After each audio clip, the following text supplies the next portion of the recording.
کله ناکله د یوه کوچني کور له دروازې داسې لوی بریاوې راوځي چې د ټول هیواد پام ځان ته واړوي. د کونړ د نرنګ ولسوالۍ د دوو ورونو بریا هم همداسې یوه کیسه ده. انعام الله د سږ کال کانکور ازموینه کې د 358 نمرو په ترلاسه کولو د هیواد دوهم مقام خپل کړ او ورور یې هم د 356 نمرو په اخیستو شپږم مقام وګاټه. دوی وایي د دې بریا تر شا د کلونو سختې شپې او د غربت ستونزې پرتې دي، خو اوس یې تر ټولو لویه هیله دا ده چې د لوړو زده کړو د دوام لپاره ورسره د مرستې لاس وغځول شي. کانکور د امادګۍ کورس مې هم تعقیب کړی و، نو نن زه د کانکور عمومي دویم نمره اعلان شوم. ډېر خوښ او خوشحاله یم او هیله ده چې د تخصص برخه کې راته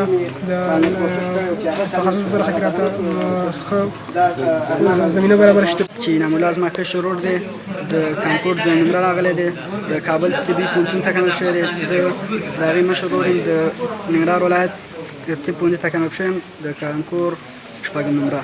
الله دې موفق لره، الله دې عنده کې کامیاب لره او خوشحاله او کامیاب.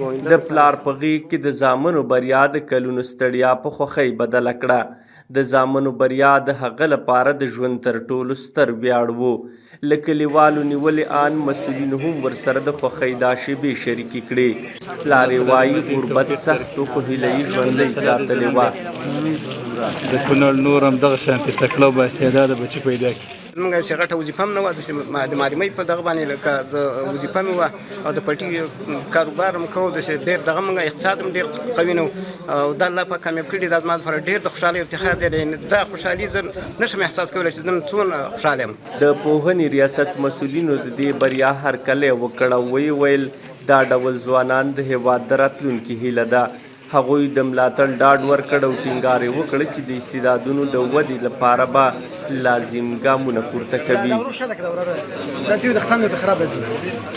پوهنې ریاست اداره زما چې همدا ښاګي کادرونه د لوړو زده کړو ته برابر کړي او ټاپ 10 کې راولي.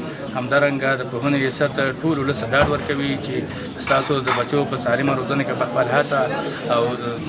هڅه کوي تر څو چې لوړو زده کړو ته زمینه برابره کړي. د نرنګ له دې کوچني کلي پورته شوی د بریا پیغام اوس د زرګونه نورو ځوانانو لپاره د امید او الهام کیسه ده. بریا هغه وخت ښکلي وي چې د سختیو له منځه راوټوکېږي. د دې ورونو کیسه د امید، هڅې او نه ماتېدونکي ارادې یو ژوندی پیغام دی. میوند سالارزی، حریت راډیو، کونړ.